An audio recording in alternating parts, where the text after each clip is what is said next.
If the Prime Minister thought his trip to Lismore would reassure the townsfolk that he had their backs, he miscalculated. Protesters lined the streets and the PM ducked all public meetings with locals. We need help! We need help! It's pretty much all ruined. It went all the way, probably up to my head height upstairs. So it's all ruined. Pretty much have to gut the place. The water is rising. No more compromising. Oh, I think it was pretty slow. It was pretty slow releasing the funds from the emergency fund. Could have done that 5 days ago. We need help! We need help! We need help! I still don't know about my insurance. I'm not covered for flood because I can't afford to pay for flood cover. You have to see it, you have to smell it, you have to feel it. Welcome to Lismore, Prime Minister. This is Scott Morrison bypassing protesters. Here he is slipping through a back door for his press conference. But there was little he could do to escape the wrath of the people as he visited flood-ravaged Lismore. I think you just need more people in, probably more army. Just get cleared up for starters, because I don't know how long it's going to take to get all the rubbish away, but it smells. Out of COVID isolation, this was the PM's first tour of the Northern Rivers disaster zone, but it was tightly controlled, his minders not wanting a repeat of those scenes in Cobargo. We need emergency housing now. Where are the mobile homes? We need them now. There are people not able to shower, there are people not able to go home, their homes are gone. Where is the New South Wales Planning Minister? This is a planning disaster. This is a major catastrophe of a natural disaster at national proportions. So where did the Prime Minister actually go? The PM might have been here all day, but there were no public opportunities for anyone from the community to meet our country's leader. Instead, that was done in private, away from any cameras and away from any bad publicity. After meeting with locals at a family farm, he kept media waiting, then finally addressing the nation. There is no flood event that has occurred in this part of Australia like this in anyone's living or recorded memory. Now that will be an extra $33 million that will be put directly, we estimate, into cash flow, income support for those most affected through the inundation and impact of these floods. Tomorrow morning, they'll be able to put food on the table in those most affected areas. They'll be able to put petrol in the car. Anything's helpful, when you've got to try and replace walls, kitchens, like everything. Clothing, my kids have lost everything special in their lives. Is it not a flawed plan that the premiers have to write to you in writing to be able to get this to declared a disaster? Everyone could see last week that it was going to be a disaster here. Well, that's the requirement of the legislation. Does it need to be overhauled? First of all, we have moved from a major flood event to a natural disaster. The Prime Minister said today the recovery here in Lismore is likely to take hundreds of millions of dollars and years. But for residents here in just one street, they can hardly see into next week. We need help resourcing trades, resources, materials. That's the biggest thing now. One person in Lismore who did meet the PM today is former NRL player Scott Sattler. He's in the flood-ravaged area helping out and posted this photo. Tomorrow, the Prime Minister is heading north to Queensland. He leaves this disaster zone with a promise to fix flooding so the people of Lismore can rebuild with some peace of mind so this heartbreak won't happen again. We need to get this sorted. You can't insure, people can't run businesses there.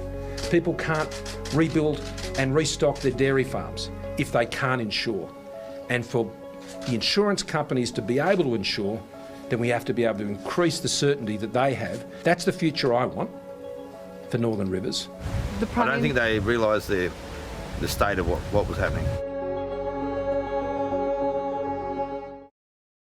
Lismore's Mayor Steve Krieg was invited to some of the Prime Minister's visit today. I spoke with Steve a short time ago.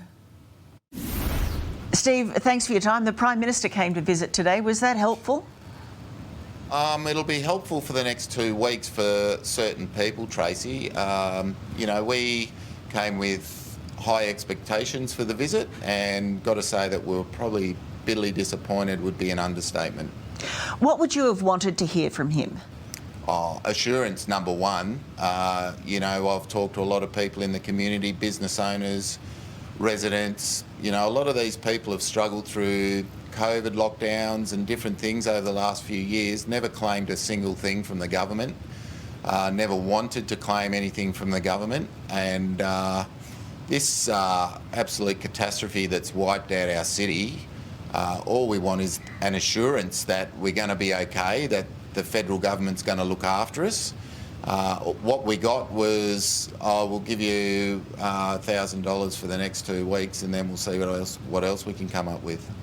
He declared a national disaster today, which, I don't know about you, but it made me wonder, what was it last week?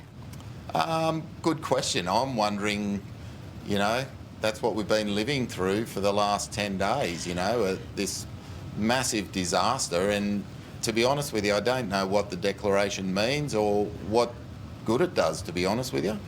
Did you get a chance to talk to him today? Was he interested in your input?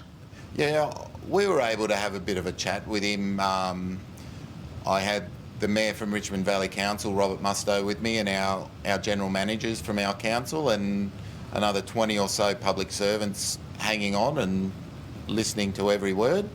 You know, I know he seems genuinely concerned, but, you know, behind the scenes, we've been talking to other federal ministers and outlining they're not wants, Tracy. We're not after a shopping list of goods. They're actually needs. Like our road network has been absolutely decimated. We've got bridges that have washed away. We've got water mains that feed villages like Nimbin, which have been 4 kilometres of pipe infrastructure for that water supply is gone, and the road on top of it is gone. Like, we're not talking little things here. These are actual needs that are going to not only affecting individuals but townships and cities. He would probably say that roads and sewage systems, that sort of thing, is probably state government responsibility. Do you think that in a time like this it needs more than just state government help? You know, in the great rugby league terminology, it was a beautiful fend-off to the state government today. One of the things that has really frustrated myself and John Walker, my general manager, is that, you know, the level of bureaucracy that you've actually got to cut through to get any sort of a response is something that this country has really developed a massive problem in that regard.